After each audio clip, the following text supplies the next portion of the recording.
देश के दो प्रदेश जहां सुरक्षित नहीं है भगवान, अब भगवान को भी लगने लगा है इंसानों से डर। क्या भगवान कर पाएंगे खुद की रक्षा? क्योंकि अब भगवान भी भगवान भरोसे है। बरसों से पूर्वजों से ये कहते सुना है, किसी भी मुश्किल में या विकट परिस्थिति में भगवान हमारी रक्षा करते हैं। लेकिन 21वीं सदी में अब ये कहना गलत नहीं होगा कि यहाँ भगवान भी अब भगवान भरोसे है। अब आप सोच रहे होंगे कि हम ऐसा क्यों कह रहे हैं, क्योंकि आज हम आपको दो ऐसे प्रदेशों के बारे में बताने जा रहे हैं जहां भगवान पर भी खतरा नजर आ रहा है। अब भगवान को बचने की जरूरत है इंसानों से। तो चलिए अब आपको बताते हैं कि क्या है पूरा मामला। सबसे पहले बात करते हैं पटना, मुजफ्फरपुर, भागलपुर, गया की। इन दिनों बिहार में भगवान की बेशकीमती मूर्तियां चोरों के निशाने पर है। मंदिर से मूर्ति की चोरी की घटनाएं दिन ब दिन बढ़ती जा रही है। देवी देवताओं की बहुमूल्य मूर्तियां चुराने वाले गिरोह अब राज्य भर में सक्रिय नजर आ रहे हैं।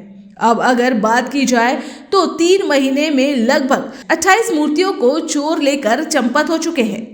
यहाँ तक कि चोरी की गई मूर्तियों में कई मूर्तियों की कीमत तो करोड़ों में है, जो सैकड़ों साल पुरानी बताई जा रही है। लेकिन ताज्जुब की बात तो यह है कि इन चोरी हुई 28 मूर्तियों में पुलिस केवल एक ही मूर्ति को अब तक बरामद कर पाई।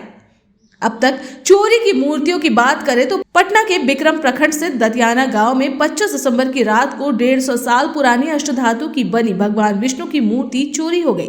वहीं सीतामढ़ी के पीपरा विशनपुर गांव स्थित लक्ष्मी नारायण मंदिर से चोरों ने 28 दिसंबर की रात 300 साल पुरानी अष्टधातु की भगवान श्री राम, माता जानकी, लक्ष्मण लाल जी की 2 मूर्ति के अलावा 10 छोटी मूर्तियों की चोरी कर ली, जिसकी कीमत करोड़ों में है। वहीं पूर्णिया में 21 दिसंबर को पूर्णिया के जीवजपुर गांव स्थित ठाकुरबाड़ी मंदिर से 201 अष्टधातु की मूर्ति चोरी हो गई।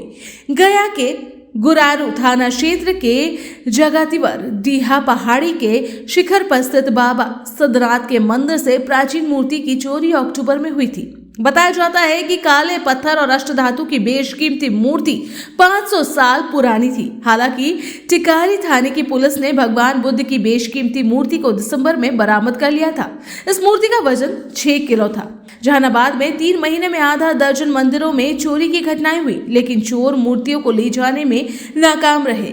भोजपुर में कई बेशकीमती मूर्तियों की चोरी हुई। 28 दिसंबर की रात बड़हरा थाना क्षेत्र के पैगा गांव स्थित काली मंदिर में मंदिर का सामान चोरी कर भाग रहे चोरों को ग्रामीणों ने पकड़कर पुलिस के हवाले कर दिया। पुलिस ने उसके पास से देवी जी का चांदी का मुकुट, घंटा और पीतल की पूजन सामग्रियों को बरामद किया। इसके साथ ही सारण, पूर्वी चंपारण में चोरों ने अपने निशाने पर कई भगवान की मूर्तियों को लिया। वही बिहार से अलग अगर आप बात करें झारखंड की, तो झारखंड में भी सालों से भगवान की मूर्तियों और सामानों की चोरी होती रही है। देश के प्रसिद्ध सिद्धिपीठ राजरप्पा स्थित मां छिन्नमस्तिका मंदिर में मूर्ति खंडित करने और अवशेष की चोरी की घटना घटे 10 साल से ज्यादा हो गए हैं। इसके बाद भी आज तक इस मामले का खुलासा नहीं हो सका। इस पर राजरप्पा मंदिर के पुजारी आज भी काफी रोष व्यक्त करते हैं। इस चोरी के बाद फिर से धार्मिक अनुष्ठान कर प्रतिमा स्थापित की गई। याद हो कि जुलाई 2010 में अज्ञात चोरों ने राजरप्पा मंदिर में घुसकर चोरी की घटना को अंजाम दिया था। इसके बाद साल 2021 में हजारीबाग से चोरी भगवान बुद्ध की प्रतिमा को रांची से बरामद किया गया। वहीं ताजा मामला रांची के हरमू स्थित कृष्ण मंदिर का है, जहां चोरों ने मंदिर से भगवान कृष्ण की मूर्ति चोरी कर ली। इसको लेकर लोगों का क्या कुछ कहना है, अब आइए देखते हैं।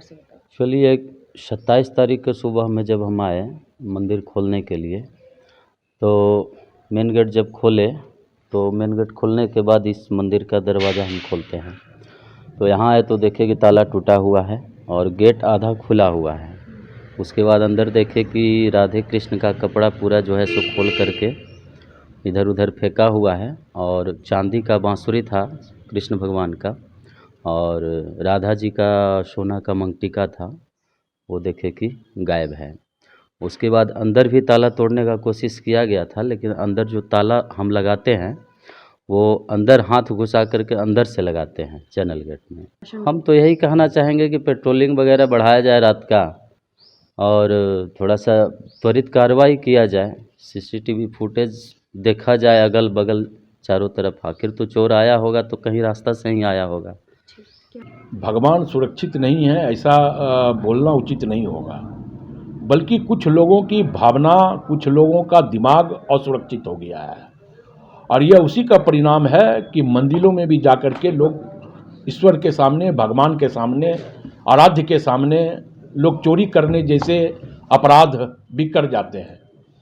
तो हमें लगता है कि कहीं ना कहीं उन्हें अपने भावनाओं पर नियंत्रण रखना होगा कि ईश्वर सबों के हैं और आप जो मंदिर के सामने चोरी कर रहे हो ये भले कोई नहीं देख रहा हो, लेकिन ईश्वर उसे देख रहा है और कहीं ना कहीं उसकी सजा भी उन लोगों को मिलेगी। इतना बड़ा समाज के भावना को आहत करने का लोगों ने काम किया है। अपराधियों का और जो इस प्रकार के तत्व हैं, इस सरकार में लोगों का मनोबल बढ़ा है। अभी सभी लोग बता रहे हैं कि हरमू के भी किसी मंदिर में लोगों ने तोड़ फोड़ की है। तो जब तक सरकार इसमें शक्ति नहीं बढ़तेगी तब तक ऐसे लोगों का मनोबल बढ़ते चला जाएगा। उपद्रवी तत्वों पर कठोर कार्रवाई नहीं की जाती है। यदि शुरू में ही कठोर कार्रवाई कर दिया जाता तो ऐसे लोगों का मनोबल नहीं बढ़ता, मन नहीं बढ़ता, ऐसे काम करने से लोग डरते हैं।